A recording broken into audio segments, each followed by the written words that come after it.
Did you know that helicopters can safely land on the flight deck of smaller ships even in rough seas, while the ship is not only moving forward, but also rolling from side to side due to the waves? Despite the limited room for error, this challenging landing maneuver is made more manageable by a specialized device known as the bear trap. However, when things go wrong and a helicopter cannot land on the ship's deck, pilots have two standard emergency procedures to follow, along with a third, non-standard option that might surprise you. Various factors such as wind speed, the motion of the ship, sea states, and the air wake generated by the ship's superstructure all significantly affect helicopter landings at sea. These factors are collectively accounted for in Ship Helicopter Operating Limits, SHOAL. A shoal is a detailed polar plot that outlines the acceptable conditions under which safe flight operations can occur for helicopters. Adhering to these defined limits is crucial to ensure that a helicopter can land safely on a ship's deck. Historically, landing a helicopter in rough seas was considered highly unsafe due to the unpredictable and often violent movements of the ship. In the mid-1950s, navies around the world began to recognize the strategic value of ship-based helicopters for a variety of missions, including search and rescue, anti-submarine warfare, and transport. Despite this recognition, the challenge of high sea landings remained a significant obstacle. This obstacle was eventually overcome in the late 1950s and early 1960s with the introduction of the bear trap by the Royal Canadian Navy. This innovative rectangular device revolutionized naval aviation by enabling helicopters to land on smaller ships, such as frigates and destroyers, even under a variety of challenging conditions. The bear trap system secures the helicopter to the deck quickly and efficiently, significantly reducing the risks associated with landing on a moving and unstable platform. This innovation not only enhanced the operational capabilities of naval fleets, but also increased the safety and reliability of helicopter operations at sea. The development of the bear trap system marked a significant advancement in maritime aviation technology. It allowed for more flexible and rapid deployment of helicopters in various naval operations, enhancing the overall effectiveness of naval missions. This capability has been critical in a wide range of scenarios, from peacetime humanitarian missions to high-stakes military engagements. The bear trap system's ability to facilitate safe landings in rough seas has made it an indispensable tool in modern naval aviation, reflecting a remarkable leap forward in engineering and tactical proficiency. The bear trap system has revolutionized helicopter operations on smaller vessels, enabling them to function effectively in rough seas up to Sea State 6. This remarkable innovation allows for the management of ship movements with up to 30 degrees of roll and 9 degrees of pitch, ensuring reliable operation both day and night. Its success has led to its widespread adoption by major naval forces, including the Royal Navy and the U.S. Navy, highlighting its importance and effectiveness in enhancing maritime capabilities. The bear trap mechanism involves a sophisticated process where a probe is attached to a cable lowered from the helicopter to the flight deck. The deck crew then connects this cable to a winch located below the deck. This winch maintains constant tension through an automatic hydraulic system, ensuring the cable remains taut regardless of the ship's movements. Once stabilized, the pilot reduces power while the landing signal officer increases cable tension. The winch then pulls the helicopter's main probe into the bear trap, securing it firmly and facilitating safe movement in and out of the hangar via a rail system.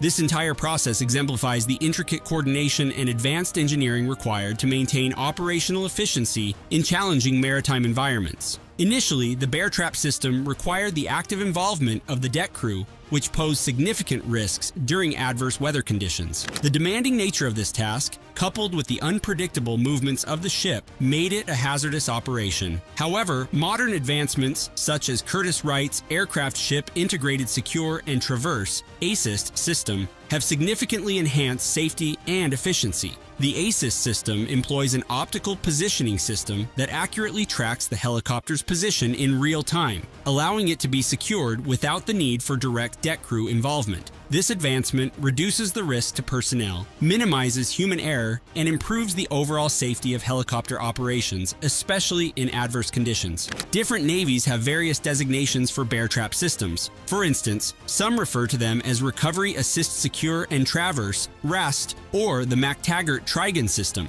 These systems typically use a grappling device or probe for securing the helicopter. An alternative approach to securing helicopters on deck is the deck lock system, which features a steel grid located in the center of the flight deck. In this system, the pilot hovers the helicopter over the grid, deploys a locking harpoon, and a hydraulic actuator system secures the helicopter. Developed in the UK in the 1970s, this system also offers the capability to rotate the helicopter 360 degrees. This rotation simplifies handling and operations on the flight deck, making it easier to manage the helicopter under various conditions. The combination of these innovative systems ensures that helicopter operations remain safe, efficient, and effective, even in challenging maritime environments. Bear trap and similar systems are of strategic importance for smaller surface combatants as they significantly enhance operational capabilities and safety during maritime operations. These advanced landing systems ensure that helicopters can land safely on moving ships, even in rough seas or adverse weather conditions, which is critical for maintaining operational readiness and efficiency. In 2014, Japan voiced concerns over a French company selling their helicopter landing system to China, fearing it could compromise regional security by giving China advanced capabilities. This led Japan to prioritize the development of their own advanced automatic landing system. By 2017, Japan had successfully developed a state-of-the-art system that uses GPS navigation and laser sensors to precisely calculate the helicopter's position relative to the ship. This ensures safe and automatic landings even in the most challenging conditions, thereby bolstering Japan's maritime operational capabilities. Despite these technological advancements, there are scenarios where helicopters cannot land on the flight deck due to technical malfunctions or issues with the deck itself. In such situations, emergency drills become crucial for ensuring the safety and survival of the crew. One alternative solution is to land the helicopter elsewhere. To facilitate this, helicopters can be refueled mid-air from the ship, significantly extending their operational range and enabling them to find a suitable landing area. The process, known as helicopter in-flight refueling (HIFR), involves lowering a bag attached to a cable down to the flight deck. The crew on the deck then attaches a fuel hose to the bag, which is subsequently hoisted up to the helicopter. The bag plays a dual role. It helps in pulling up a fuel sample for inspection and also stabilizes the cable during the lowering process, ensuring a smooth and secure refueling operation. This mid-air refueling capability is vital for prolonged operations and enhances the flexibility and resilience of maritime forces, allowing helicopters to continue their missions without the immediate need for a safe landing zone. Overall, these systems and procedures are integral to modern naval operations, providing smaller surface combatants with the tools needed to maintain superiority and safety in increasingly complex maritime environments. Another option for emergency procedures is a water landing, as exemplified during a replenishment mission when a CH-46 Sea Knight experienced an engine failure while flying over the deck of the USNS Spica. In this critical scenario, the pilot acted swiftly to clear the deck and expertly utilized auto-rotation, a technique that allows a helicopter to descend safely by using the upward flow of air through the rotor blades to keep them turning and generate lift. This skillful maneuver enabled the pilot to perform an emergency landing on the water. Thanks to their rigorous emergency egress training, the crew was well prepared and managed to escape the sinking helicopter safely and efficiently, demonstrating the importance of thorough preparation and training in handling such life-threatening situations. In extremely rare and challenging situations, such as when multiple helicopters need to land on a ship with very limited space, extraordinary measures are sometimes necessary. A particularly poignant example of this occurred during the evacuation at the end of the Vietnam War. As Saigon fell, South Vietnamese helicopters, overloaded with refugees desperate to escape the advancing North Vietnamese forces, were granted permission to land on U.S. ships one at a time. Following each landing, to make space for the next incoming aircraft, the helicopters were immediately pushed overboard into the sea, a drastic but necessary measure. In some heart-wrenching instances, pilots would deliver their passengers safely to the ship and then deliberately crash land their helicopters in the water, fully aware that they would be rescued by the ship's crew.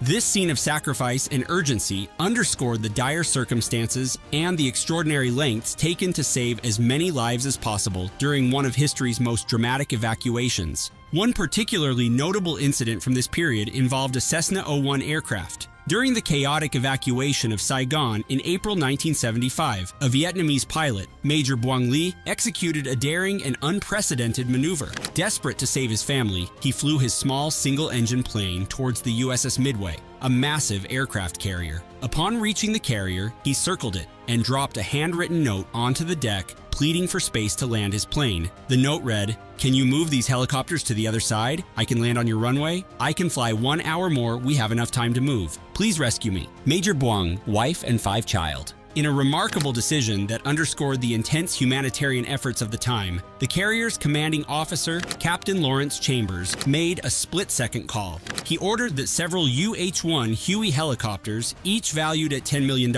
be pushed overboard to create a makeshift runway for Buang's landing. This extraordinary act of bravery and quick decision-making was executed under immense pressure and highlighted the complex and often dangerous nature of helicopter operations at sea. The sacrifice of these helicopters allowed Major Buang to safely land his aircraft on the USS Midway, ensuring the survival of himself and his family. This incident is a striking example of the complexities, rapid decision-making, and heroism that characterize such operations. It also stands as a testament to the incredible lengths to which individuals and crews will go to ensure the safety and rescue of others during times of crisis. The successful landing of Major Buang's Cessna 01 on the USS Midway remains one of the most dramatic and memorable moments in the history of aviation and military rescue operations.